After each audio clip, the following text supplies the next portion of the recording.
आजादी बचाओ news channel में सभी दर्शकों का स्वागत है। सोलापुर लोकसभा चुनाव 2024 आज 7 मई 2024 को पूरे लोकसभा क्षेत्र में बड़े उत्साह के साथ जो है नागरिक अपने मतदान का हक निभाते हुए दिखाई दिए। सोलापुर लोकसभा की अगर हम बात करेंगे तो 2014 से पहले कांग्रेस का यहां पर गढ़ माना जाता था, जिसके बाद 2014 में मोदी लहर के आते ही यहां पर जो है बीजेपी सत्ता में बनी रही। 2014 के बाद से यहां पर सोलापुर महानगर पालिका हो, उसके साथ ही साथ विधानसभा क्षेत्र में जो है बीजेपी ने यहां पर कब्जा जमा कर जो है सत्ता में बनी रही।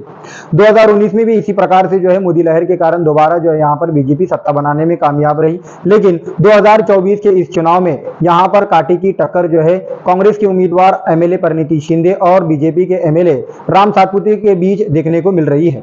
सोलापुर लोकसभा चुनाव की अगर हम बात करेंगे तो यहां पर बीजेपी के उम्मीदवार की ओर से खुद प्रधानमंत्री नरेंद्र मोदी, फिर उसके बाद मुख्यमंत्री आदित्य योगीनाथ और नितिन गडकरी, इनके साथ साथ बहुत सारे स्टार प्रचारक जो है यहां पर आए हुए थे, जिससे बहुत सारा अनुमान लगाया जा रहा था कि दोबारा जो है बीजेपी यहां पर तीसरी बार हैट्रिक करने के मूड में दिखाई दे रही है। लेकिन कांग्रेस के उम्मीदवार एमएलए परिणीति शिंदे के प्रचार के लिए जो है कांग्रेस के सबसे बड़े नेता राहुल गांधी जी की सभा होते ही यहां पर जो है थोड़ा बहुत बदलाव देखने को मिल रहा था।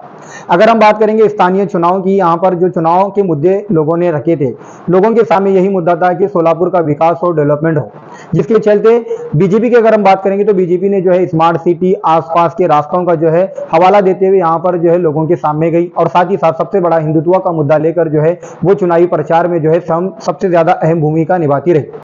अगर हम कांग्रेस की बात करेंगे तो कांग्रेस यहां पर जो है संविधान बचाने के साथ साथ सामाजिक न्याय की बात करते हुए दिखाई दी।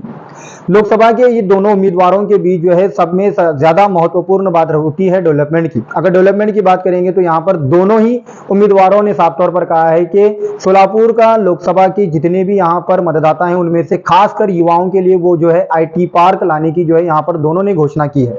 लेकिन ये कितना सच हो सकता है ये तो चुनाव के नतीजे आने के बाद ही साफ पता चल सकता है। अगर हम बात करेंगे लोकसभा चुनाव में इस बार जो है सबसे ज्यादा वोटिंग परसेंटेज जो है महिलाओं का रहा, ऐसा अनुमान लगाया जा रहा है। अगर हम बात करेंगे 5 बजे तक की तो सोलापुर लोकसभा में 5 बजे तक, शाम 5 बजे तक जो है 49% के आसपास जो है वोटिंग का अनुमान यहां पर लगाया जा रहा था। कहा जा रहा है कि 20 लाख मतदाताओं में से तकरीबन 10 लाख यानी कि 50% से अधिक मतदान यहां पर होने का अनुमान लगाया जा रहा है। अगर सूत्रों की बात करेंगे तो यहां पर जो है 52 से 55% के आसपास वोटिंग परसेंटेज होने का अनुमान भी यहां पर लगाया जा रहा है।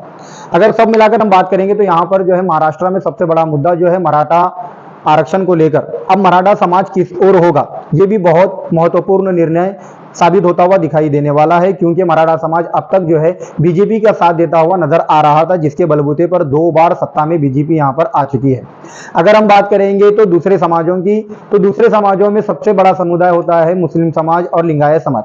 अगर हम बात करेंगे तो मराठा, लिंगायत और मुस्लिम ये तीनों वोटिंग परसेंटेज अगर किस पार्टी की ओर जाता है तो वो पार्टी जीतने का अनुमान यहां पर सोलापुर के हर नागरिक जो है चर्चा में हमेशा करते रहता है।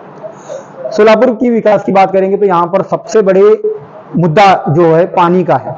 बहुत सारे वोटर्स ने जो है लोगों से कहा कि पानी का सबसे बड़ा मुद्दा है, तो उसको ध्यान में रखकर हम वोट करेंगे। और बहुत सारे लोगों ने जो है हिंदुत्व को सामने रखकर जो वोट किया है, तो बहुत सारे लोगों ने जो है नेशनल इशू को सामने रखकर वोट किया था। अगर हम बात करेंगे आज के यहाँ पर लोकसभा उम्मीदवारों की, तो कुछ जगहों पर जो है छोटी मोटी हंगामे की बात सामने आई, लेकिन पुलिस प्रशासन ने उसको फौरन नियंत्रण में लाकर जो है दोबारा वोटिंग को जो है शांतिपूर्वक करवाया था। लोकसभा की इस चुनाव में सारे लोगों ने बड़े मजा के साथ, बड़े उत्साह के साथ जो है लोकसभा का चुनाव यहां पर करवाया है। अब देखना यह है कि आने वाले 4 जून 2024 को चुनाव के नतीजे किस ओर जाते हैं। इस बार कांग्रेस अपना किला बचाने के लिए सामने आएगी या फिर बीजेपी तीसरी बार सत्ता बनाएगी। तो ये था सोलापुर लोकसभा का थोड़ा बहुत विश्लेषण जो लोकसभा इलेक्शन चुनाव शुरू होने से लेकर अब तक का रहा है। इसी तरह आगे की जानकारी के लिए बने रहिए हमारे साथ और देखते रहिए आजादी बचाओ न्यूज चैनल। जय हिंद।